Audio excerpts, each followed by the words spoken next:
नमस्कार विद्यार्थी मित्रांनो,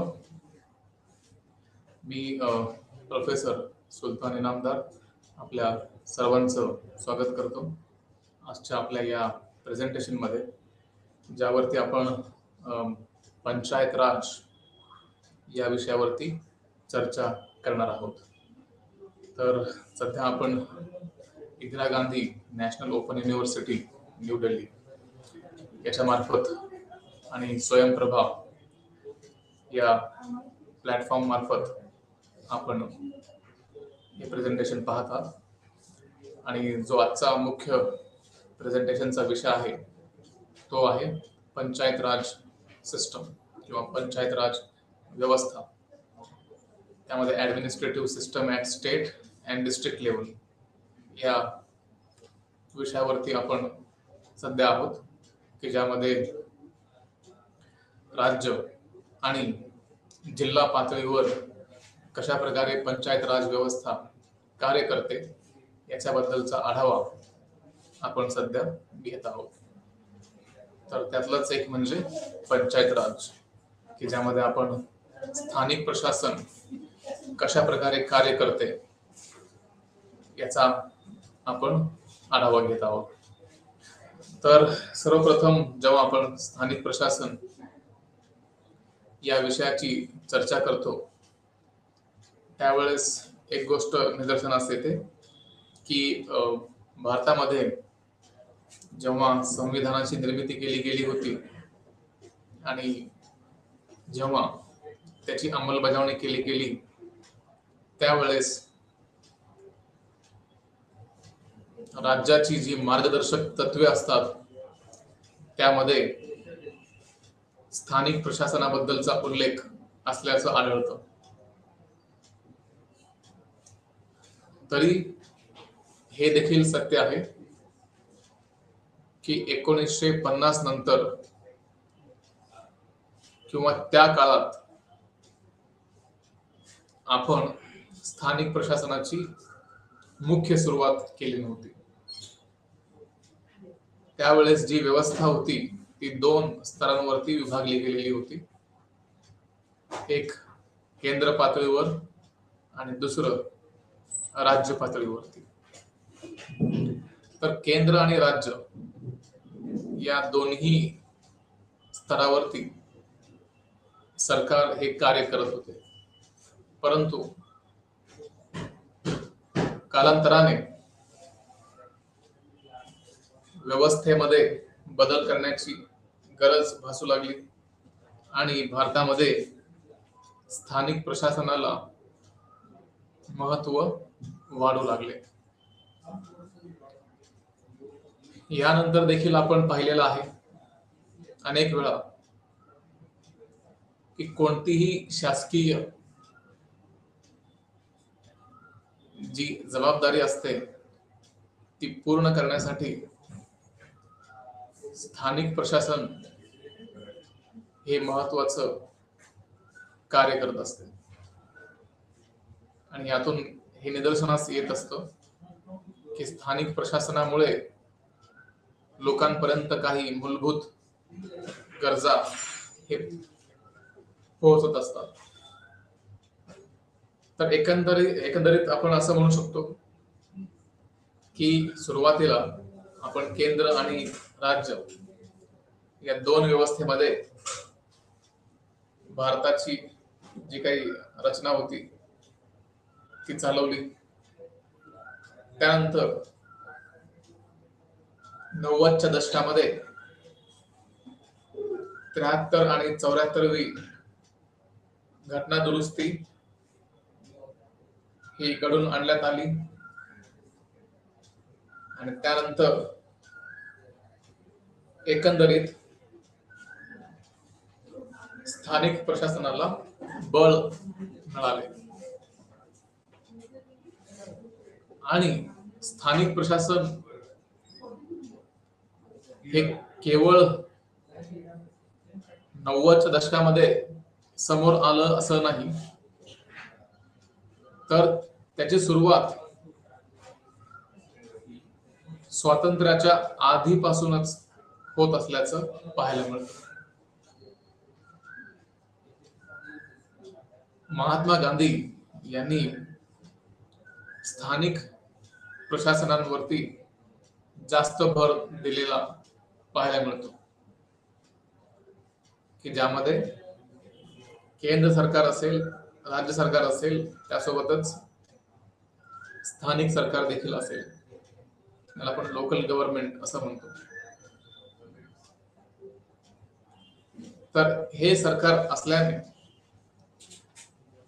लोकांचा प्रत्यक्ष सहभाग शक्य होऊ शकतो.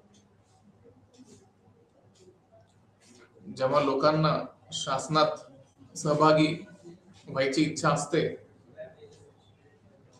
त्यावेळेस स्थानिक प्रशासनामध्ये कार्य करण्याची संधी लोकांना उपलब्ध होते.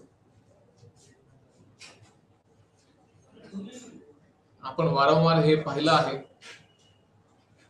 की जेव्हा समाजावरती किंवा राज्यावरती संकट येतो, त्यावेळेस स्थानिक प्रशासन त्यामध्ये महत्वाची भूमिका बजावताना दिसतात. स्थानिक संस्था असतात, त्यांची इथं भूमिका ही अत्यंत महत्वाची असते. महात्मा गांधींनी स्वराज ही जी संकल्पना दिली, त्यामध्ये एक तर त्याचा आयाम असा दिसतो की भारताला भारतीयांनीच चालवावा, की ज्यामध्ये कोणताही परदेशी नागरिक भारतावरती राज्य करू नये आणि भारतातलं जे सरकार असेल ते भारतीयांनीच चालवावं, यासाठी प्रयत्नशील होते. तर सेल्फ रूल किंवा स्वराज असं आपण म्हणू शकतो. त्याच्याही अगोदर टिळकांनी देखील स्वराज ही जी संकल्पना आहे त्याच्याबद्दल भाष्य केलेलं आहे. तर अशा प्रकारे अनेक भारतातील विचारवंतांनी आपल्या परीने स्थानिक प्रशासनावरती भाष्य केल्याचे पाहायला मिळते. आणि म्हणूनच एकंदरीत त्याची सुरुवात राज्यघटनेच्या सुरुवातीपासूनच न होता 90च्या दशकामध्ये झाली. परंतु राज्यघटनेची जी मार्गदर्शक तत्वे असतात त्यामध्ये स्थानिक पातळीवरती सरकारची निर्मिती केली जावी, शासनाची निर्मिती केली जावी, यासाठी सरकारने प्रयत्न करावेत, अशा प्रकारचा उल्लेख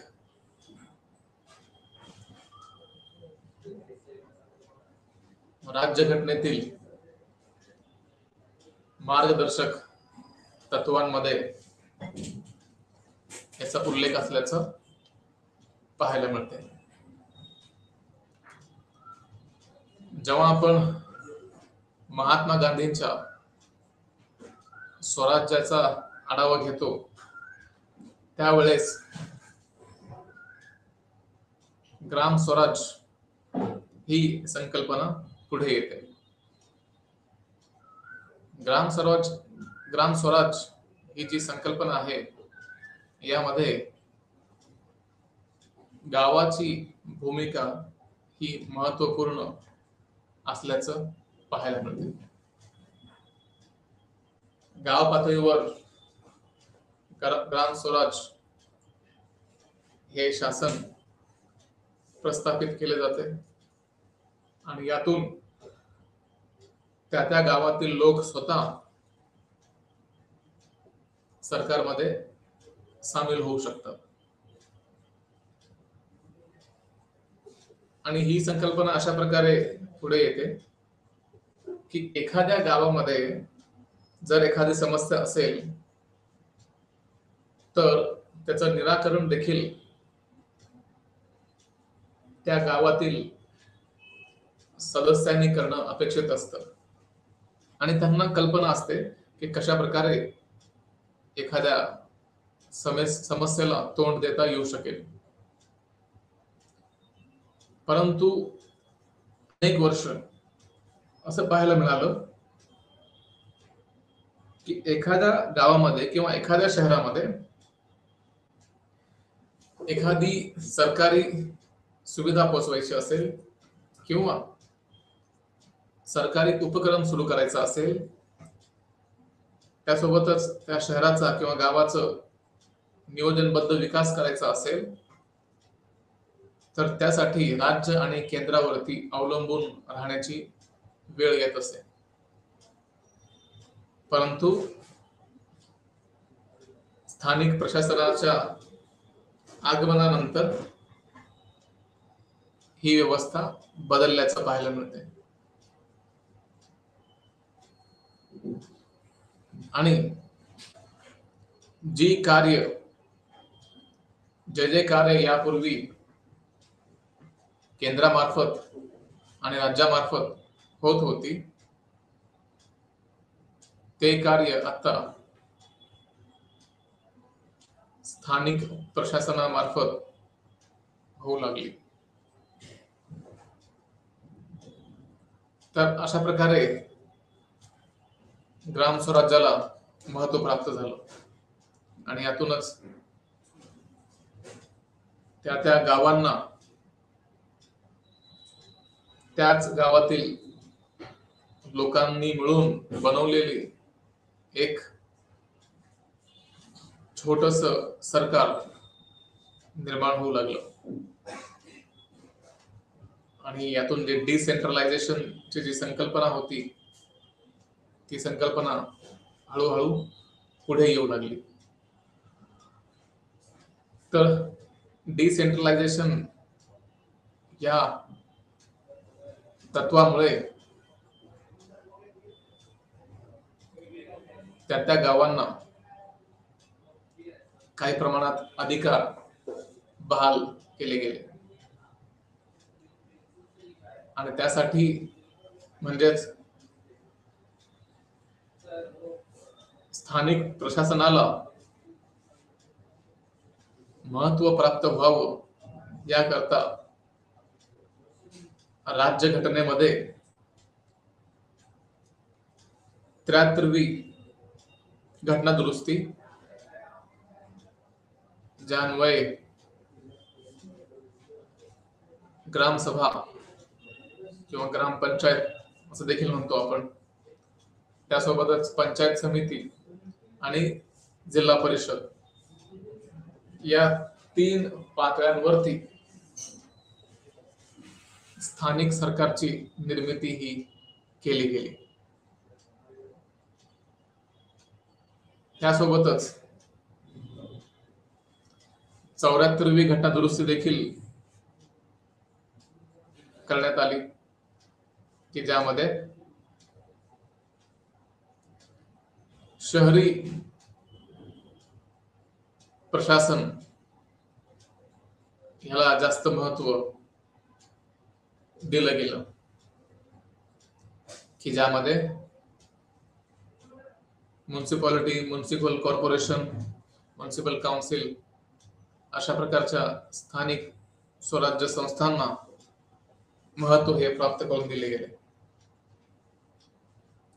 आणि ते महत्व यावे यासाठी घटनात्मक तरतुदी देखील केल्या गेल्या की जेणेकरून एखाद्या संस्थेला कमी लेखण्यात येऊ नये आणि त्या राज्यातील स्थानिक स्वराज्य संस्थांना नियंत्रित करण्याचे अधिकार देखील त्या संबंधित राज्य सरकारांना देण्यात आलेले आहेत. ही जी पंचायत राज व्यवस्था असते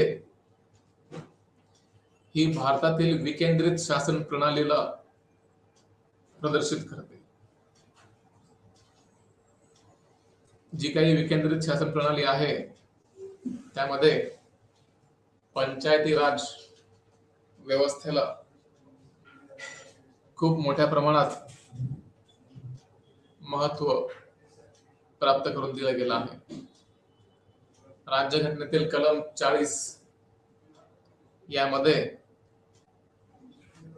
या स्थानिक स्वराज्य संस्थांचा उल्लेख असल्याचं पाहायला मिळते. तर इथे जो मुख्य उद्देश आहे तो मुख्य उद्देश म्हणजे गाव तसेच ब्लॉक किंवा तहसील आणि त्यासोबतच जिल्हा स्तरावर स्थानिक स्वराज्य संस्थांना सक्षम करणे हा पर्याय उपलब्ध असतो. तर इथे गावाला महत्व आहे, ब्लॉक किंवा तहसीलला महत्व आहे आणि त्यासोबतच जिल्हा स्तरावर स्थानिक स्वराज्य संस्थांना देखील सक्षम करण्यासाठी या लोकल सेल्फ गव्हर्नमेंट किंवा स्थानिक प्रशासनाला काही अधिकार देण्यात आलेले आहेत. महाराष्ट्रामध्ये प्रामुख्याने त्रिस्तरीय रचना उपलब्ध करून देण्यात आलेली आहे. आणि या त्रिस्तरीय रचनेमध्ये गाव पातळीवर ग्रामपंचायत उपलब्ध असते. त्यासोबतच ब्लॉक किंवा तालुका स्तरावर पंचायत समितीची स्थापना केली जाते. आणि तिसरं म्हणजे जिल्हा स्तरावरील संस्था म्हणून जिल्हा परिषदेला महत्व हे प्राप्त करून दिले जाते. तर इथे प्रत्येक स्तरावर पंचायत सदस्य म्हणून ओळखले जाणारे प्रतिनिधी निवडून येतात. म्हणजेच जे काही आपण पंचायत पाहतो किंवा ग्राम स्वराज, ग्राम शासन हे पाहतो त्यामध्ये प्रत्येक व्यक्तीला महत्व प्राप्त करून देण्याचा प्रयत्न इथे होत असतो. जेव्हा ग्राम स्वराज्याची संकल्पना पुढे येते त्यावेळेस महात्मा गांधींचे विचार घेऊन पुढे जाणे क्रमप्राप्त ठरते. कारण जेव्हा जेव्हा एखाद्या गावामध्ये किंवा शहरामध्ये संकट ओढावतो त्यावेळेस स्थानिक लोकप्रतिनिधी हे त्या संकटाला सोडवण्यासाठी नेहमी प्रयत्नशील असतात. आणि म्हणून एक गोष्ट मात्र निश्चित आहे ती म्हणजे स्थानिक प्रशासनाशिवाय केंद्र आणि राज्य सरकारांना कार्य करणे हे तितकेसे सोपे राहिलेले नाही. त्यासाठी म्हणून स्वावलंबी आणि स्वयंपूर्ण गावांची संकल्पना महात्मा गांधी यांनी मांडलेली दिसते. यातून ही गोष्ट आपल्या समोर स्पष्ट होते की महात्मा गांधींनी ग्राम स्वराज्याची जी संकल्पना आहे ती स्वातंत्र्याच्या पूर्वीपासून आपल्या समोर मांडलेली आहे, किंबहुना स्वातंत्र्यानंतर देखील अनेक वर्ष स्थानिक पातळीवर सरकारची स्थापना केली गेली नाही. परंतु कालांतराने जवळपास 90च्या दशकात 73वी आणि 74वी घटना दुरुस्ती करून स्थानिक स्वराज्य संस्थांची निर्मिती केली गेली. त्यासोबतच स्वावलंबी देखील बनवण्यात आलं. जे गावे यापूर्वी अनेक गोष्टींसाठी मागणी करत होते, त्या मागणींची पूर्तता करण्यासाठी गावांना काही प्रमाणात स्वावलंबी बनवण्यात आले, की जेणेकरून जे लोकप्रतिनिधी आहेत ते लोकांच्या वतीने प्रश्न मांडतील आणि त्या प्रश्नांच्या वरती उत्तर देखील शोधण्याचा प्रयत्न केला जाईल.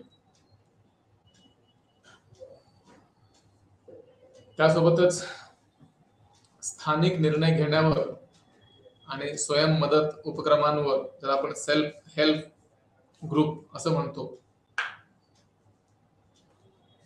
यांच्यावर आपण रिलाय करू शकतो किंवा करण्यास सुरुवात झालेली आहे. आणि आपण एक उदाहरण घेऊन समजू शकतो की जेव्हा भारतामध्ये कोरोना व्हायरस वाढत होता, त्यावेळेस स्थानिक प्रशासनाने महत्वाची आणि मुख्य अशी भूमिका बजावलेली आहे.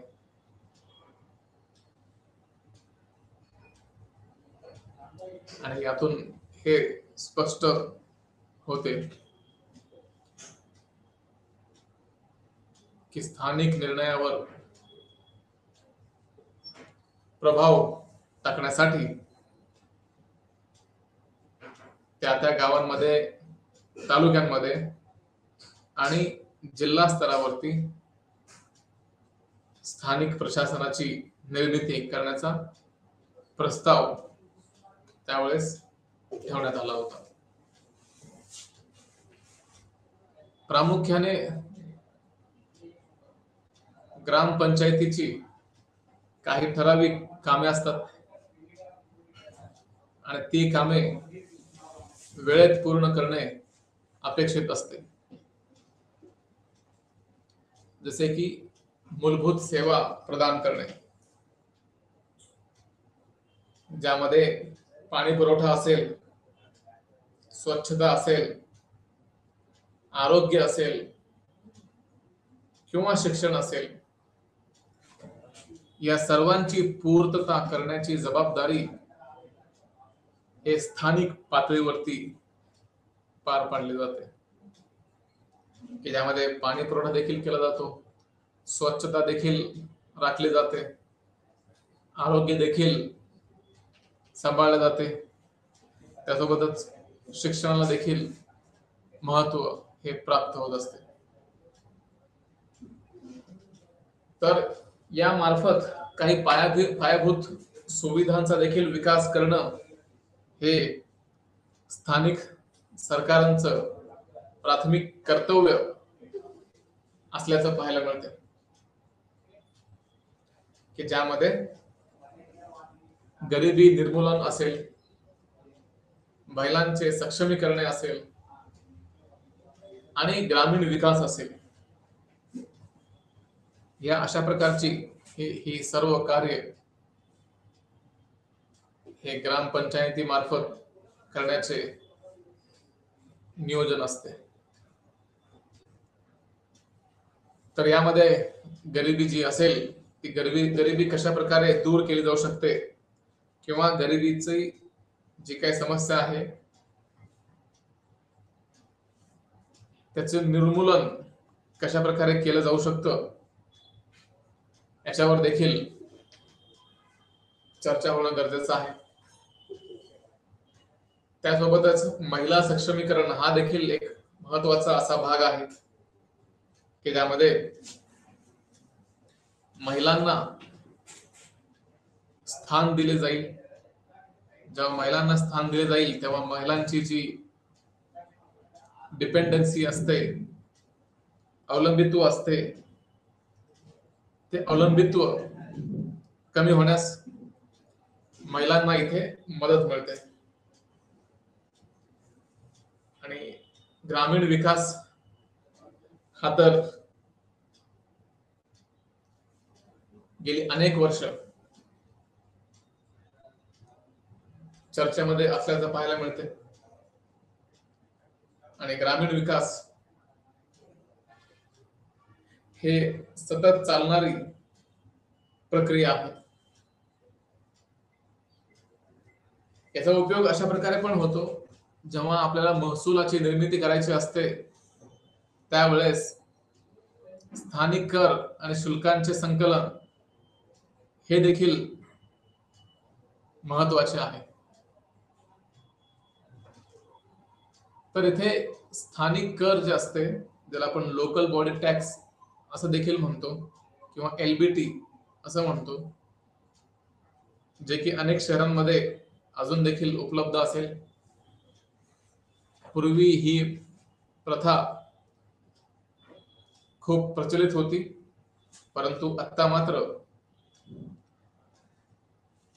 स्थानिक कर हे लोकांकडून कमीत कमी प्रमाणात घेण्याचा प्रयत्न असतो. तर एकंदरीत असं दिसतं की महसूल निर्मिती करणे हे देखील शासनाचं कार्य आहे. आणि जे ग्रामपंचायत आहे त्यांचं देखील हे कार्य आहे. तर जेव्हा एकदा ग्रामपंचायतीची निर्मिती केली जाते त्यावेळेस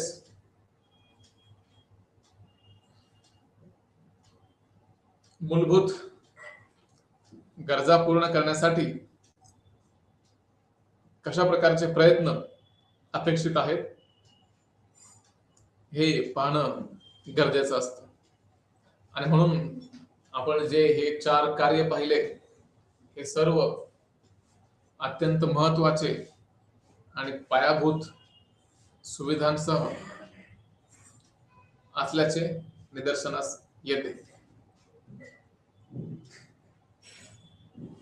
तर एकंदरीत हे ग्रामपंचायत आपली भूमिका ही चोखपणे बजावत असते. त्याच्या वरची जी लेवल आहे, ज्याला आपण पातळी असं म्हणतो, जी वरची पातळी आहे ती आहे पंचायत समितीची. तर एकंदरीत इथे पंचायत समितीची जी कार्य असतात त्याचा देखील आढावा घेणं गरजेचं असतं. म्हणून आर्थिक विकासासाठी कार्यक्रमांचे नियोजन आणि अंमलबजावणी करणे अत्यंत गरजेचे असते.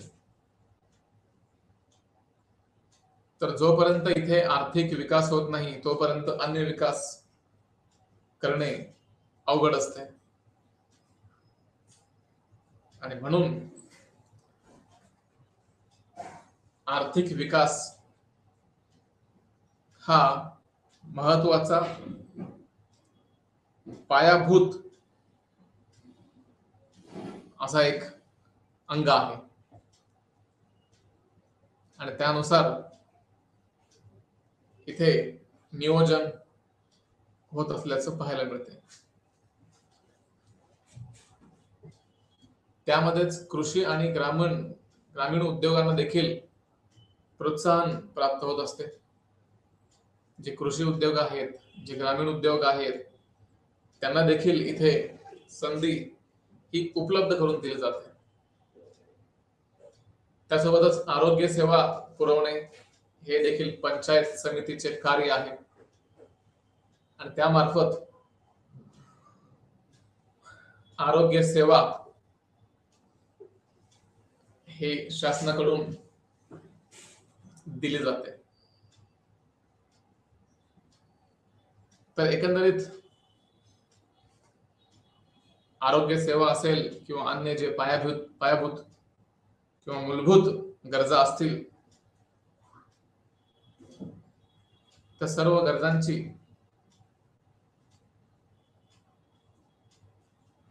एक सरकार म्हणून जे काही करणं शक्य आहे किंवा अपेक्षित आहे ते करण्यासाठी पंचायत समिती तत्पर असल्याचं पाहायला मिळते. यामध्ये शिक्षण आणि व्यावसायिक प्रशिक्षण उपक्रम हे देखील महत्त्वाचे असते. शिक्षण आणि व्यावसायिक प्रशिक्षण की ज्यामध्ये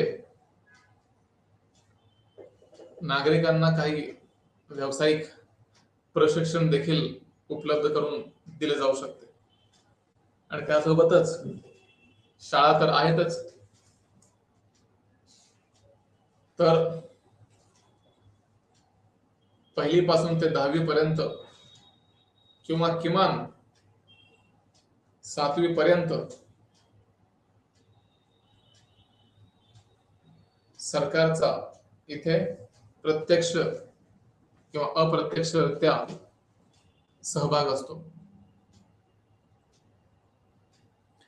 तर यामध्ये शिक्षण आणि व्यावसायिक शिक्षण यामध्ये फरक असल्याचं जाणवतो. शिक्षण आपण असं म्हणू शकतो की भारतातील शिक्षण प्रणाली किंबहुना काही प्रमाणात कमकुवत असेल देखील, परंतु आजची भारताची जी शिक्षण प्रणाली आहे ती मोठ्या वेगाने भविष्याकडे झेप घेत आहे. तर इथे शिक्षण क्षेत्राला महत्त्व प्राप्त झालेलं आहे. त्यासोबतच व्यावसायिक प्रशिक्षण देखील उपलब्ध करून दिले जाते. त्यासोबतच जो शेवटचा आणि वरचा भाग राहतो तो म्हणजे जिल्हा परिषदेची कार्ये. आता हे पाहणं अत्यंत गरजेचं आहे की जिल्हा परिषदेची नेमकी कार्य कोणकोणते असतात. सर्वप्रथम जे जिल्हा परिषदेचं कार्य असेल ते म्हणजे पंचायत समित्यांचे समन्वय व प्रशिक्षण देणे. तर इथे पंचायत समित्यांचे समन्वय व पर्यवेक्षण होणे अपेक्षित आहे.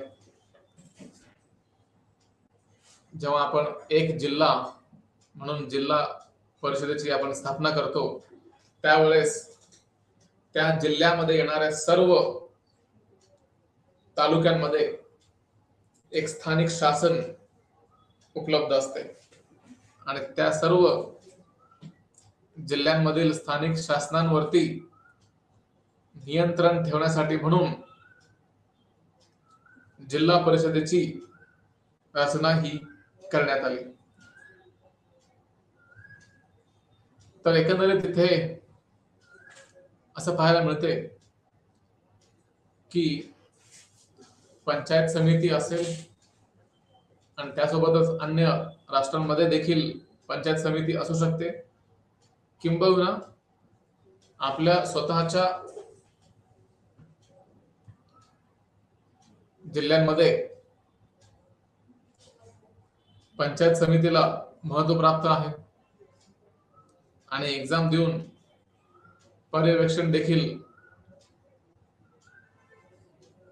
करण्याचं कार्य इथे केले जाते. संसाधन वाटप असेल किंवा निधीचं वितरण असेल, याची देखील दखल इथे घेतलेली आहे. आता इथे काही प्रमाणात शक्य आहे की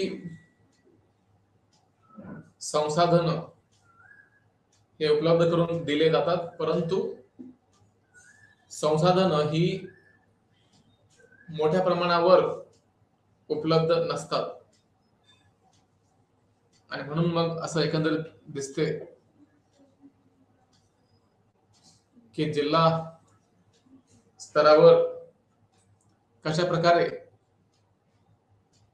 निधीचे वितरण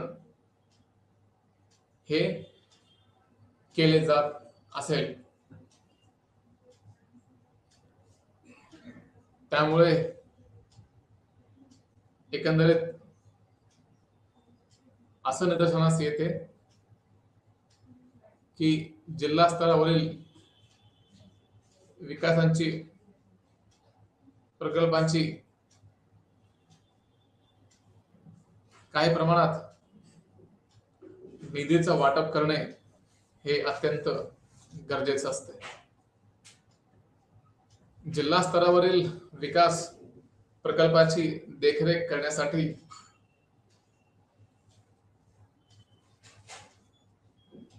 तेथील स्थानिक प्रशासन जबाबदार असते आणि त्यामध्ये जिल्हा पातळीवरती जिल्हा परिषदेची भूमिका ही अत्यंत महत्वाची मानली जाते. जी ही पंचायत असते, या सर्व पंचायतींचे जे काही कार्य होत असते त्या सर्व कार्यांचं निरीक्षण आणि मूल्यमापन करण्याचं कार्य हे जिल्हा परिषदेकडे सोपवण्यात येतात. त्यासोबतच काही अधिकार आहेत आणि काही जबाबदाऱ्या देखील आहेत. अधिकार म्हणजे असं आपण म्हणू शकतो की भारतामधील स्थानिक स्वराज्य संस्थांना आर्थिक स्वायत्तता उपलब्ध करून दिली जाते. तर इथे असं म्हणता येईल की कर आकारण्याची आणि फी गोळा करण्याची जे अधिकार आहेत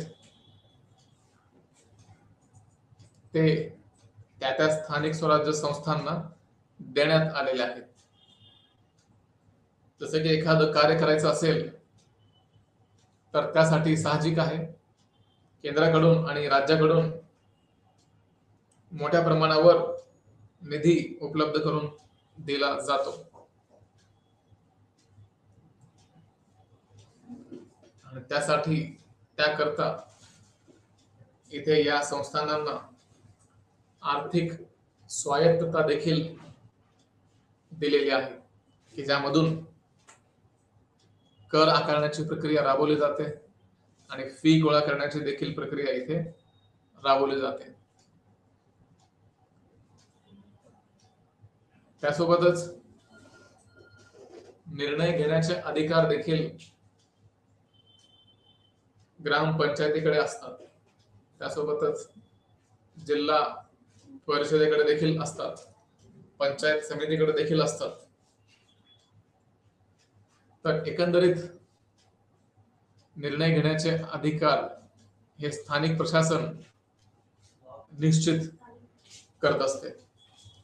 जे काही धोरणं बनवायचे असतील, जे काही नियोजन करायचं असेल, ते सर्व कार्य इथे या स्थानिक प्रशासनांच्या मार्फत केला जात असतो. त्यासोबतच प्रशासकीय कार्य देखील असतात की ज्यामध्ये नोंदी ठेवणे, त्यासोबतच निवडणुका घेणे हे महत्वाचे काही उदाहरण म्हणून आपण चर्चेला घेतलेलं आहे. तर एकंदरीत इथे जेव्हा एखादा पत्रव्यवहार केला जातो त्यावेळेस त्याची नोंद ठेवणे अत्यंत गरजेचं असतं. त्यासोबतच निवडणुका देखील घेणे हे सुद्धा महत्वाचं असतं. आणि वेळेवर निवडणुका घेणे हे तिथल्या स्थानिक लोकांसाठी उपयोगी असते. तर ही जी निर्णय घेण्याची प्रक्रिया असते, या प्रक्रियेला गती देण्यासाठी स्थानिक प्रशासन कार्य करते. तर गतिमान निर्णय जर घ्यायचे असतील तर स्थानिक स्वराज्य संस्थांना काही प्रमाणात अधिकार द्यावे लागतील. तर एकंदरीत असं आपण पाहतोय की काही अधिकार सरकारकडे असतात. स्थानिक प्राधान्यक्रम उपलब्ध करून द्यायचं असतं. धोरणे हे निश्चित करायची असतात.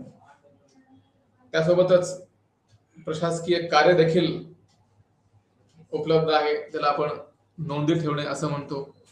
आणि त्यासोबतच निवडणुका घेणे हे देखील महत्वाचं आहे. त्यामध्येच विवादाचे निराकरण करणे हे देखील अत्यंत महत्वाचे ठरते. स्थानिक विवादांचे निराकरण करणे आणि शांतता राखणे यामध्ये स्थानिक प्रशासनाची भूमिका ही मोठ्या प्रमाणावर रोल प्ले करत असते. विवादाचे निराकरण करण्यासाठी स्थानिक प्रशासन हे सतत कार्य करत असते. त्यासोबतच काही आव्हाने देखील आपल्या समाजासमोर उभे राहताना आपल्याला पाहायला मिळतात. त्यातलं एक म्हणजे पंचायत सदस्यांमध्ये जागरूकता आणि क्षमतेचा अभाव असणे.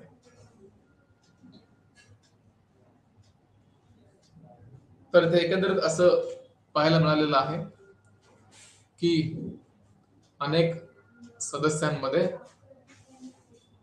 जागरूकता नसते. त्यामुळे क्षमतेचा देखील अभाव आपल्याला पाहायला मिळू शकते. तर इथे आर्थिक संसाधने जे की अपुरी असतात. आणि दुसरं म्हणजे राज्य सरकारवरील अवलंबित्व हे देखील महत्वाचं असते. म्हणजेच इथे असं आपण म्हणू शकतो की स्थानिक प्रशासन हे पूर्णपणे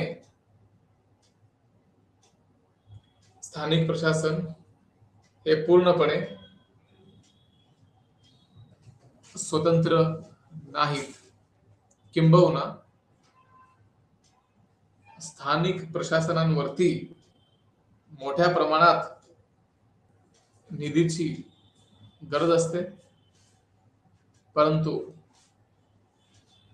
या स्थानिक शासनांकडे मोठ्या प्रमाणात निधी उपलब्ध नसतो. आणि त्या कारणामुळे म्हणून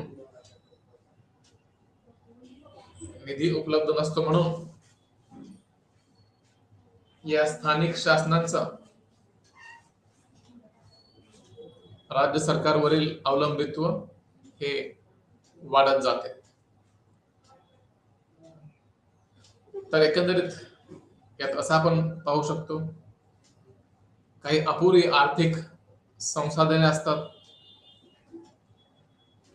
आणि त्यामुळे असं पाहायला मिळते की या अपुरी जे संसाधनं आहेत त्यांना पूर्णत्वास नेणे गरजेचे असते. तर इथे एक गोष्ट पाहायला मिळते की जर स्वावलंबी बनवायचं असेल, अवलंबित्व नष्ट करायचं असेल, तर त्यासाठी स्थानिक स्वराज्य संस्थांना मोठ्या प्रमाणात निधीची उपलब्धता करून देणे क्रमप्राप्त ठरते. आणि त्यामुळे तेथे स्थानिक स्वराज्य संस्था हे बळकट होत जातात. अजून एक आव्हान जे या संस्थानांच्या पुढे येते ते म्हणजे राजकीय हस्तक्षेप असणे आणि भ्रष्टाचार असणे, करप्शन. तर ते राजकीय हस्तक्षेप एका बाजूला की त्यामध्ये राजकारणी आपल्या सोयीने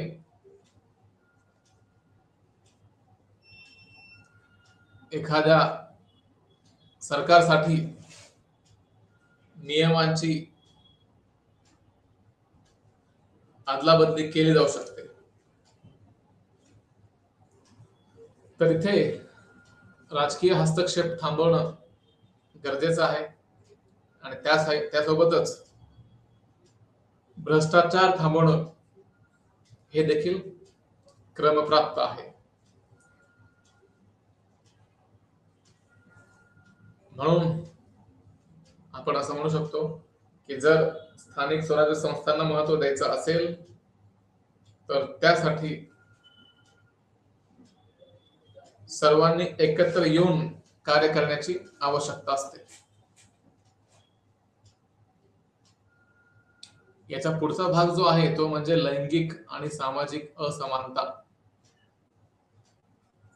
म्हणजे आपण पाहतो अनेकदा की स्त्रियांना दुय्यम कन्सिडर केलं जातं.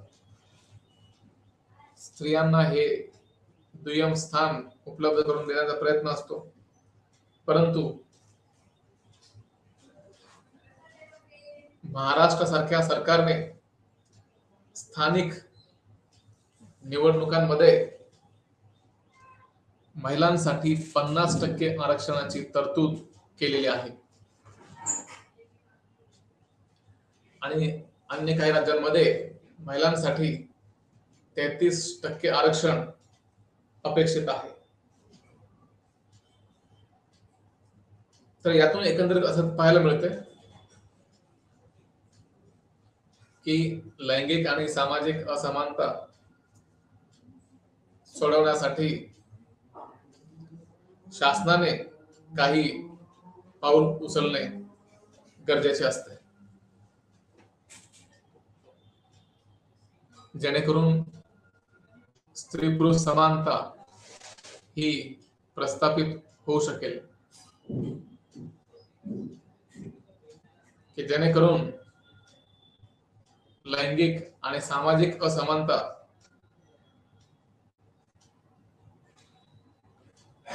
ही देखील यामध्ये पाहायला मिळते. तर असमानता हे नष्ट करण्यासाठी अनेक पातळ्यांवरती कार्य देखील सुरू आहे आणि कालांतराने हे कार्य देखील पूर्ण होईल. त्यासोबतच या पंचायत समितीचे काही प्रमाण पाहायला मिळते की ज्यामध्ये जागांच्या आरक्षणाद्वारे उपेक्षित समुदायांचे सक्षमीकरण केले जाते.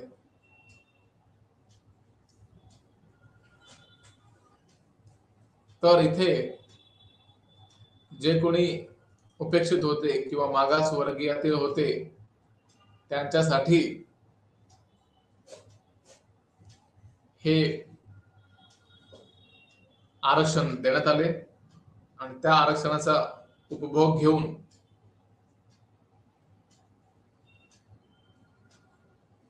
ती व्यक्ती स्वतःला विकसित करण्याचा प्रयत्न करत असते.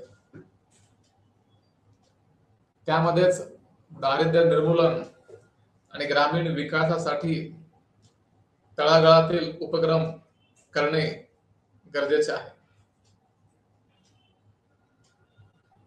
तर इथे एकंदरीत असं दिसतं की कोणत्याही प्रकारे गावांची, तालुक्यांची आणि जिल्ह्यांची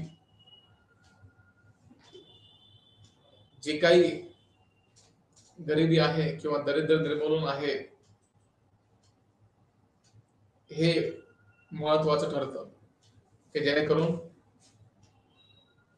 दारिद्र्य निर्मूलन जे असेल ते पूर्ण केलं जाईल आणि तळागाळातील लोकांपर्यंत शासनाचे उपक्रम पोहोचतील याची दखल घेणे. त्यासोबतच शासकीय योजनांची स्थानिक पातळीवर प्रभावी नियंत्रण देखील असते, प्रभावी अंमलबजावणी देखील असते. जेव्हा शासकीय योजना आखल्या जातात त्यावेळेस स्थानिक प्रशासनावर त्याचा प्रभाव हा पडत असतो. नागरिकांच्या सहभागाला चालना देऊन लोकशाही बळकट करणे, ज्याला आपण नागरिकांचा जे काही सहभाग असेल त्या सहभागाला इथे चालना दिली जाते आणि ती चालना देऊन लोकशाहीला बळकट करण्याचं कार्य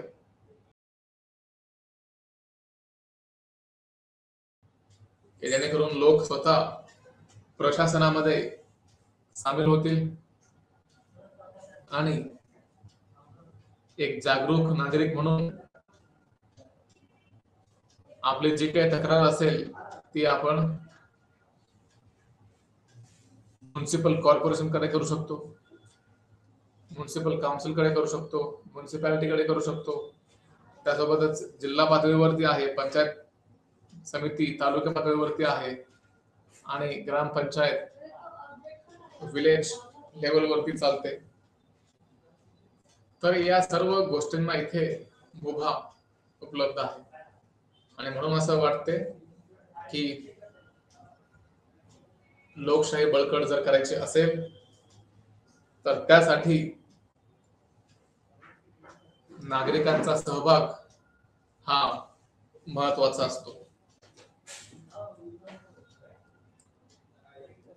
तर यातून एक गोष्ट अशी दिसते की लोकशाही ही टिकून ठेवणं हे देखील एक मोठं आव्हान असते. तर लोकशाही बळकट किंवा लोकशाही बळकटीकरण हे या स्थानिक स्वराज्य संस्थेच्या निर्मितीबद्दलचा विचार आहे. त्यासोबतच प्रभाव आणि कायदे हे देखील महत्वाची भूमिका बजावत असतात. हे पाहणं गरजेचं आहे की किती प्रमाणावर प्रभाव झालेला आहे किंवा सरकारला नफा मिळालेला आहे. तर एकंदरीत असं पाहायला मिळते की खूपच तळागाळातील आणि सुधारित असे प्रशासन उपलब्ध झालेले आहे आणि जर उपलब्ध होत नसतील तर न्यायालय देखील त्या राज्यांना अधिकार देईल आणि त्यानंतर आपण हे ठरवू शकतो की नागरिक प्रशासनामध्ये किती मोठ्या प्रमाणावर आपला सहभाग हे नोंदवत आहेत. निर्णय प्रक्रियेमध्ये नागरिकांचा वाढीला सहभाग असतो. जेव्हा जेव्हा निर्णय घ्यायची वेळ येते त्यावेळेस सर्वजण व्यवस्थितरित्या आर्थिक प्रगती आणि समुदायांच्या सक्षमीकरण हे देखील एक महत्वाचं टास्क आहे किंवा चॅलेंजिंग टास्क आहे असं आपण म्हणू शकतो. त्यासोबतच सामाजिक आर्थिक प्रगती आणि ग्रामीण समुदायांचे सक्षमीकरण हे देखील अत्यंत गरजेचं आहे. सामाजिक आणि आर्थिक प्रगती ही यातून अपेक्षित असते. त्यासोबतच ग्रामीण समुदायांचे सक्षमीकरण देखील इथे गरजेचे असते. आणि शेवटी निष्कर्षामध्ये आपण असं म्हणू शकतो की भारतीय लोकशाहीचा एक महत्वाचा स्तंभ म्हणून पंचायती राज व्यवस्थेला महत्व प्राप्त होत असते. तर इथे जी काही भारतीय लोकशाही आहे त्याचा एक बळकट असा स्तंभ उपलब्ध असणं गरजेचं आहे. आणि त्यानंतर कशा प्रकारे लोकशाही बळकट केली जाऊ शकते त्याच्यावरती देखील विचार मंथन होत असतात. सतत क्षमता बांधणी आणि जागरूकता कार्यक्रमांची गरज असते. अनेकदा लोक पुढाकार घेत नाही, परंतु सतत क्षमता बांधणी करणे आणि जागरूकता कार्यक्रमांची गरज ही प्रचलित आहे. त्यासोबतच पंचायत संस्थांच्या बळकटीकरणात तंत्रज्ञानाची भूमिका देखील अत्यंत महत्वाची आहे. यामध्ये पंचायत राज किंवा पंचायत संस्था असतात यांना महत्वाची तंत्रज्ञानाची मीटिंग आहे असं आपण म्हणू शकतो. एक प्रकारे बळकटीकरण लोकांना जोडत असते. पंचायत राज एकमेकांना मीट करत असते, जोडत असते की जेणेकरून लोक पुढाकार घेऊन राजकारणातील ज्या काही त्रुटी आहेत त्याला दूर करू शकतील. या त्रुटींना दूर करण्यासाठी इथे पंचायत राज व्यवस्था ही देखील महत्वाची आहे. तर एकंदरीत आपण निष्कर्षमध्ये हे पाहू शकतो की पंचायत राज व्यवस्था कशी महत्वाची आहे, किती महत्वाची आहे आणि कशा प्रकारे आपण त्याची अंमलबजावणी ही योग्यरित्या करू शकतो. तर एकंदरीत असं निदर्शनास येते की पंचायत राज व्यवस्था ही भारतीय लोकशाहीचा एक अत्यंत महत्वाचा पाया आहे. आणि या अत्यंत महत्वाच्या पिलरमुळे किंवा स्तंभामुळे संपूर्ण भारतीय लोकशाहीला एक चांगली संधी मिळालेली आहे. नागरिकांकडे मोठ्या प्रमाणावर संधी उपलब्ध आहे की ज्यातून ते कशा प्रकारे सरकारमध्ये सहभागी होऊ शकतील याच्यावरती विचार केला जाऊ शकतो. तर आजच्या या प्रेझेंटेशन मध्ये आपण इथेच विराम घेऊया. धन्यवाद.